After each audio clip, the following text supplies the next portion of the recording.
Okay, folks, today we're going to learn how to do effective research.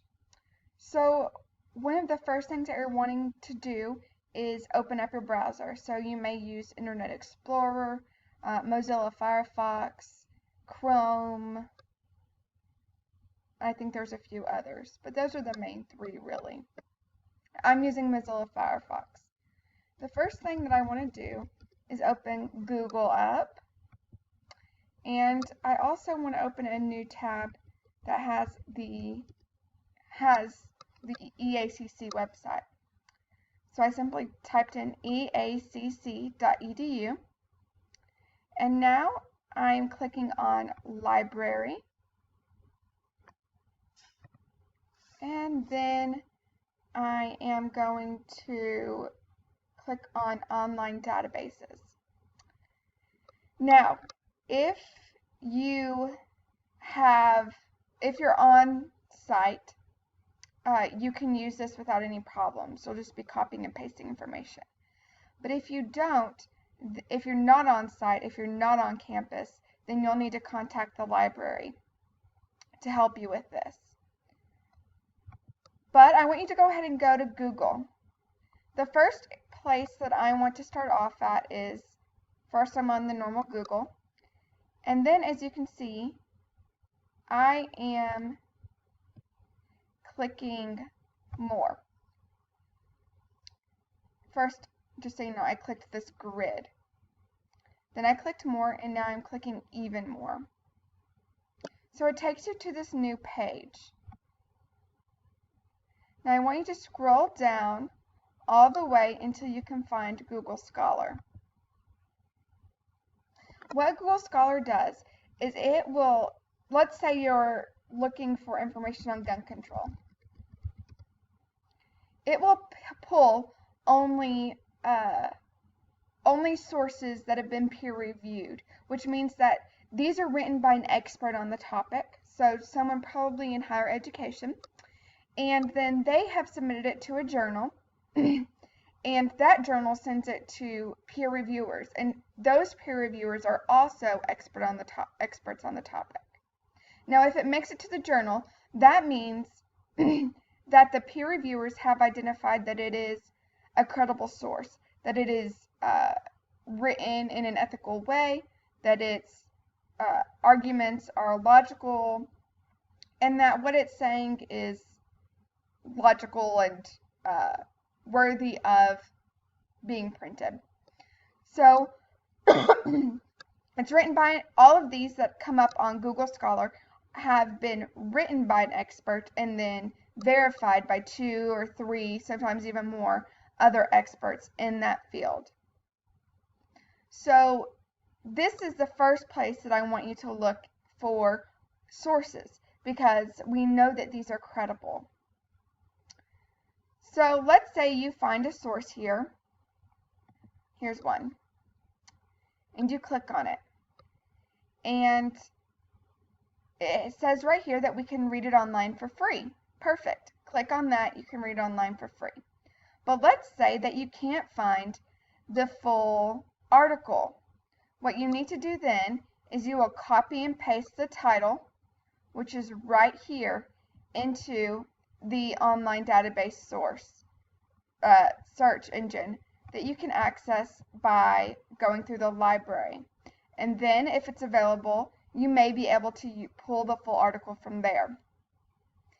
If you cannot find the full article, then I do not want you to use that source. I want you to know that any that you pull off of Google Scholar, I will automatically allow you to use. I will automatically say that those are credible sources. But let's say you're having trouble finding that sources on your topic in Google Scholar. Then I want you just to go back to the normal Google. And let's say that we were searching for gun control. You're going to come up with a lot of different options. So let's say you wanted to go to justfacts.com. You're just going to a normal web page. There are 2 things that I want you to identify before you're able to use that as a source.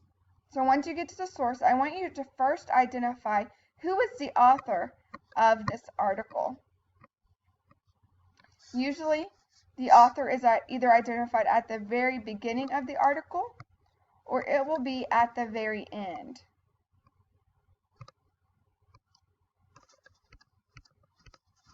So I'm scrolling to the very end of this article, and let's see what we find.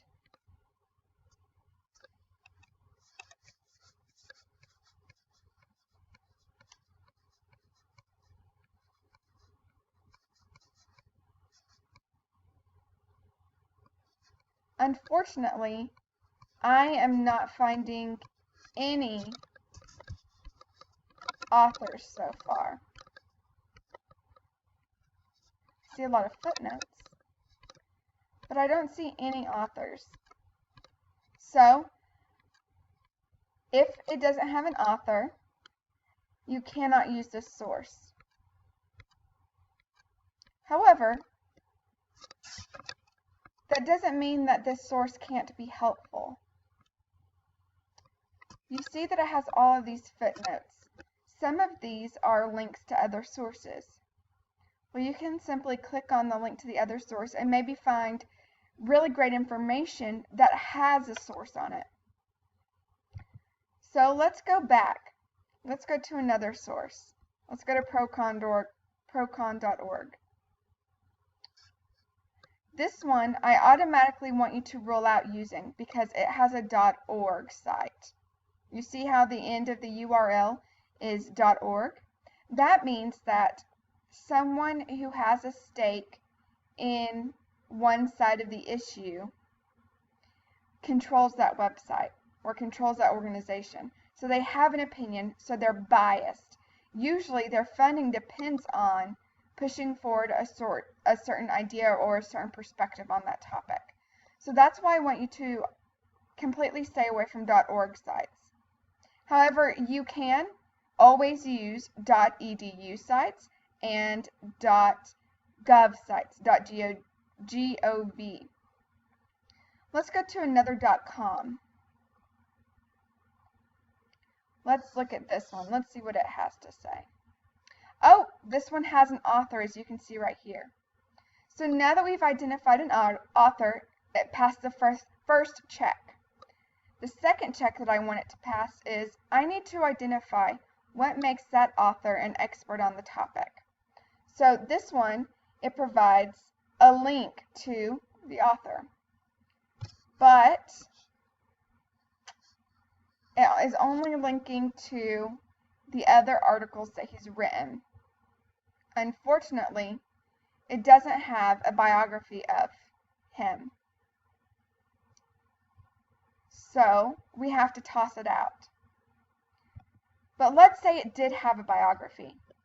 If it said that he was just a journalist, I would need to look at, well, what is he actually talking about in this article?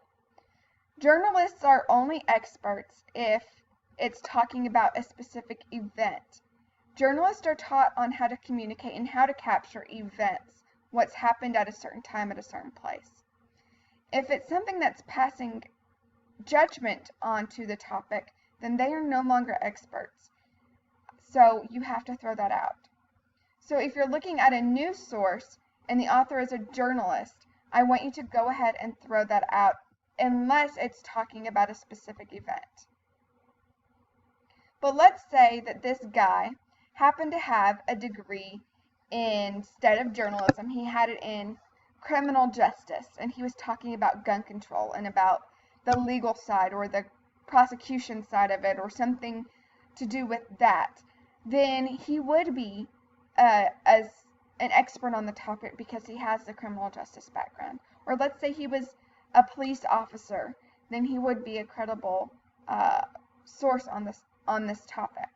But let's say he was a police officer talking about gun control and he was talking about the psychological effects. He would not be an expert on psychology because he's not a psychologist. So when you're looking at a source, I want you to identify, reiterating, two things. I want you to first identify who the author is and then what makes them an expert on the topic. Do they have a degree, or have they worked in that field for a very long time? Either of those are two great options. However, just because they have published a book on the topic does not make them an expert, because I could go write a book and publish a book on underwater basket weaving, but that does not make me an expert on the topic of underwater basket weaving, because I've never done it. So that's how I want you to verify a .com source.